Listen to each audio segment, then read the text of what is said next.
ស្តុកថ្មីចូលមួយគ្រឿងទៀតហើយបងប្អូនតាកុមារឆ្នាំ04ពណ៌ស្លែអូយស្អាតមែនតើដែលយើងហៅថាពណ៌បៃតងចាស់ហ្នឹងអូស្អាតដល់ឡាននេះបងប្អូនមើលទៅស្លាកលេខទៅដឹងហើយក្បាល BD បាទស្អាតមែនតើធានាថាស្អាតយកតែមែនតើម្ដងមួយគ្រឿងនេះបងប្អូនមានចំណាប់អារម្មណ៍មកមើលគឺមិនខកបំណងទេមួយគ្រឿងនេះ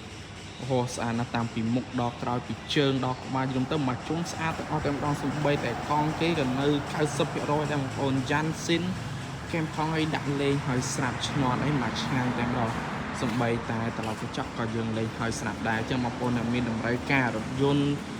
តាកុមារប្រភេទ01ដល់04នេះចូលមួយគ្រឿងហើយឆ្នាំ04ហើយឆ្នាំ4ទៀតណាបងប្អូនបញ្ជាក់ឆ្នាំ4ឡាននេះសិនមកជុំតែម្ដងគ្មានបុកគ្មានបាក់អីទេបាទបងប្អូនមើលទៅខាងក្នុងគេដៃទ្វាគេនេះអូហូជ័យញ៉ាញ់ហ្មង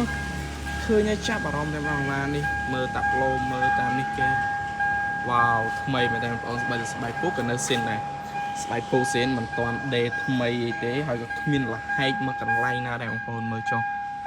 នេះតតភាពជាក់ស្ដែងទឹកទៅចូលស្តុកចូលឲ្យបងប្អូនមើលតែម្ដងហើយឡាននេះប៉ុងមួយទេបងប្អូនបជាប៉ុងមួយទេប្រភេទ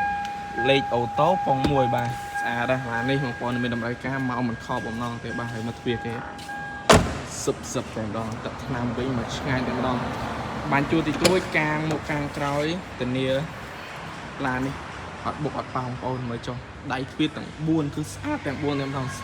ហើយពូកពី2មកដល់3ក្រោយនេះនិយាយរួមទៅមកឆ្ងាញ់តែម្ដងបងប្អូនឡាននេះតោះតែប៉ុងមួយបន្តិចទេតែបើសិនជាបងប្អូនមានតម្រូវការយើងយកទៅជីកផ្លូវលាតអីគឺណាស់ឡាននេះម៉ាស៊ីន6មិនមែនម៉ាស៊ីនតូចទេណា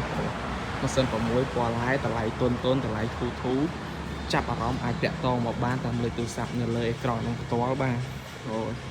មើលរូបរាងគេមកជុំចុះគឺថាខ្ចីមែនតើมันនិយាយលេងណាបងប្អូននេះតែមស៊ីនគេក៏នៅដែរ TRD អូស្អាត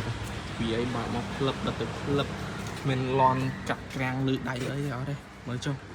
ស្អាតណាស់បងប្អូនហើយនេះខាងក្រោយគេនេះឡានស្អាតតែក្រៅតែខាងក្នុងនេះគេរៀបចំតែនេះស្អាតក្នុងទាំងក្រៅទេម្ដងអូមកលះមកបងប្អូនមានតម្រូវការអីបន្តិចហើយមកគ្រឿងនេះឆាប់ឡើងវឺតឡើងនៅមិនយូរទេផែនឡើងស្អាតអញ្ចេះនោះយ៉ាងយូរ3ថ្ងៃអីចេញទៅទៀតហើយបងប្អូនឆ្នាំ04នេះមកចិត្តថានេះបងប្អូនតាកុមារពូនតែ20ម៉ឺនទេឆ្នាំ04មួយញ៉ែត MV បាទមិនខកចិត្តទេបាទ